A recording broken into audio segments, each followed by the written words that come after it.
வணக்கம் மக்களே. நம்ம இன்றைக்கி என்ன பண்ண போகிறோன்னா, முருகப்பெருமானின் 3 முக்கியமான கோயில்கள் பற்றி பார்க்க போகிறோம். அதில் நடந்த அதிசயங்களை பற்றிலாம் பார்க்க போகிறோம். ஃபஸ்ட்டு என்ன சொல்லணுன்னா, எனக்கு ரொம்ப ஃபேவரட்டான முருகர் கோயில்னால் பழனி. பழனி முருகர் கோயில் போய் தான் எனக்கு நல்ல வேலைகள்லாம் கிடச்சிது. அதேமாதிரி திருச்செந்தூர் எனக்கு ரொம்ப பிடிக்கும். ஓகேங்களா. பழனி முருகர் கோயிலில் என்னென்னா நிறைய அதிசயங்கள் இருக்குது. மெயினாக என்னென்னா பழனி கோயிலோட விக்கிரகமே ஒரு அதிசயம்தான். அதை என்னென்னா போகர்ன்ற ஒரு சித்தர் என்னென்னா நவபாஷான சிலை. நவபாஷானம்னா 9 வகையான விஷங்கள். அந்த 9 வகையான விஷயங்களை இந்த அளவில் சேமிச்சோம்னா அது அமிர்தத்தன்மை பெறும் அப்படின்றது தான் போகரோட கான்செப்ட். அந்த கான்செப்டில் உருவாக்கின சிலை என்னென்னா மக்களுக்கு என்னென்னா அது அந்த சிலை மேலே படுற அபிஷேக பொருட்களுமே என்னென்னா அமிர்தத்தன்மை பெற்று நிறைய நோய்களை நீக்கிறது ஒரு வரலாறு. ஓகேங்களா. பழனி முருகர் கோயில் என்னென்னா தென்மேற்கு திசையில் முருகருக்கு தென்மேற்கு திசையில் போகர் சமாதி அடைஞ்சிருக்காரு. கீழே அவரோட சீடரான புலிப்பானை சித்தர் அவரும் சமாதி அடைஞ்சிருக்காரு. ஓகேங்களா. இது பழனி கோயிலோட அதிசயம். நெக்ஸ்ட்டு நம்ம அப்படியே வந்தோம்னா திருச்செந்தூர். திருச்செந்தூர் என்னென்னா திருச்செந்தூரில் நிறைய அதிசயங்கள் நடக்கும். திருச்செந்தூரில் முக்கியமாக நடக்கிற அதிசயங்கள் என்னென்னா அந்த சுனாமி 2004 வந்தப்போ கூட அந்த சுனாமியோட அலைகள் என்னென்னா மற்ற எல்லா இடத்துலையும் ஆழிப்பேரலை தாண்டவம் அடிச்சது வர திருச்செந்தூரில் கடல் உள்வாங்கிடுச்சு. ஓகேங்களா. அது இன்னுமே அங்கே ஒரு போர்டில் எழுதி வச்சுருப்பாங்க. இந்த மாதிரி அது என்னென்னா முருகர் என்னென்னா எவ்வளோதான் என்ன தான் நீ கடல் ஆர்ப்பரிச்சாலும் என்னோட சந்நிதிக்குள்ளே வரக்கூடாதுன்னு சொல்லிட்டு சமுத்திரராஜன் கிட்ட சத்தியம் வாங்கிட்டதா ஒரு கூற்று இருக்குது. ஓகேங்களா. அது ஒரு விஷயம். நெக்ஸ்ட்டு என்னென்னா திருச்செந்தூரில் இருக்கிற இன்னொரு மிகப்பெரிய அதிசயம் அப்படின்னா நாளிக்கிணறு. நாளிக்கிணறு என்னென்னா பக்கத்துலேயே தாங்க கடல் இருக்குது. இதுக்கும் ரொம்ப தூரம்லாம் இல்லை. ஆனால் நாளிக்கிணறுல வர தண்ணி மட்டும் நல்லா டேஸ்ட்டாக இருக்கும். ஓகேங்களா. அதுதான் இன்னொரு மிகப்பெரிய அதிசயம். முருகப்பெருமானோட அருள் அது. ஓகேங்களா. நாளிக்கிணறு முருகர் உருவாக்கின கிணறு தான் அது.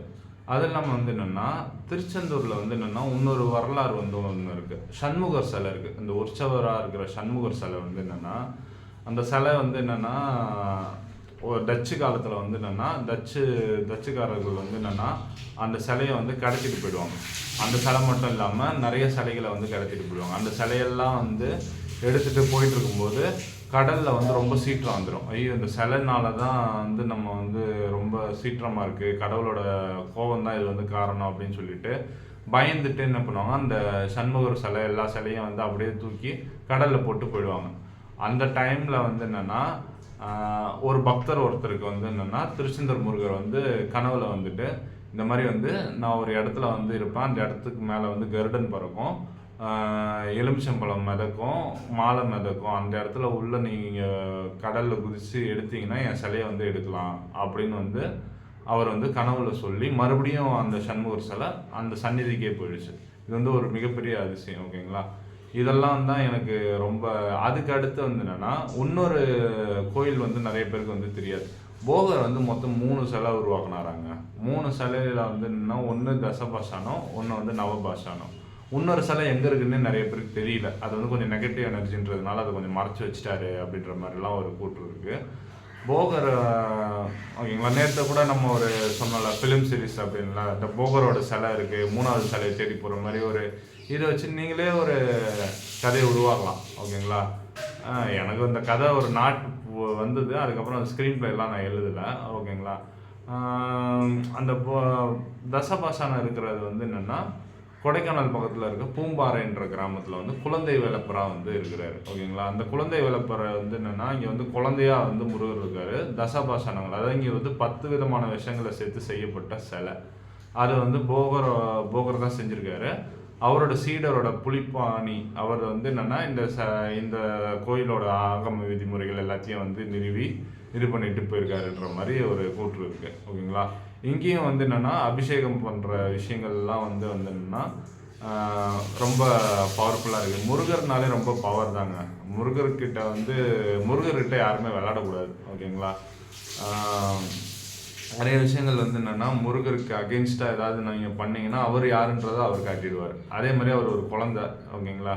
ஒரு ஞான சக்தியின் வடிவம் ஓகேங்களா. வேலுமே வந்து ஞானத்தின் வடிவமாக தான் வந்து போற்றப்படுது ஓகேங்களா. அந்த காலத்தில் எஜிப்தியன்ஸ் வந்து என்னென்னா பிரமிடோட ஷேப்பு கீழே ஏதாவது ஒரு பொருளை வச்சா, அந்த ட்ரையாங்குலர் ஷேப்பில் ஒரு பொருள் வச்சா நமக்கு வந்து எதுவுமே அந்த பொருள் வந்து ரொம்ப நாளாக கெடாமல், இந்த மம்மிஸ்லாம் வந்து கெடாமல் இருக்கிறதுக்கும் அது ஒரு காரணன்ற மாதிரி வந்து சொல்லுவாங்க. அந்த மாதிரி தான் வேலுமே ஒரு ட்ரையாங்குலரான வடிவம் தான் ஓகேங்களா. ஞானத்தின் வடிவமாக இருக்கும் சக்திவேல். சக்திவேலை வந்து நீங்களும் வந்து என்னென்னா இந்த மாதிரி முருகரோட வரலாற்றெல்லாம் கேட்டு நான் வைகாசி விசாகம் அன்றைக்கி திருச்செந்தூர் போகலான் இருக்கேன். பழனிக்கும் போகிற ஐடியாவில் இருக்கிறேன் ஓகேங்களா. அதனால் வந்து என்னென்னா நீங்களும் வந்து முருகப்பெருமானின் அருளை வந்து பெற்றுருங்க. மறக்காமல் நம்ம சேனல் சப்ஸ்கிரைப் பண்ணுறீங்க. இந்த மாதிரி சப்ஸ்கிரைப் பண்ணால் தான் அது வந்து ஒரு ஊக்கமாக இருந்து நம்ம வந்து என்னென்னா இன்னும் நிறைய வீடியோஸ் வந்து போடுவோம். அது இல்லாமல் வந்து என்னென்னா ஜோதிடம் சம்மந்தமாக ஏதாவது உங்களுக்கு வந்து பார்க்கணுன்னா 6383866221 நம்பரில் வந்து உங்கள் date of birth, place of birth, time of birth எல்லாத்தையும் பின் பண்ணிங்கன்னா நம்ம வந்து கரெக்டாக உங்களுக்கு ஜாதகம் வந்து பார்த்து சொல்லிடுவோம். மறக்காமல் நம்ம சேனலை சப்ஸ்கிரைப் பண்ணுறேன். நன்றி, வணக்கம்.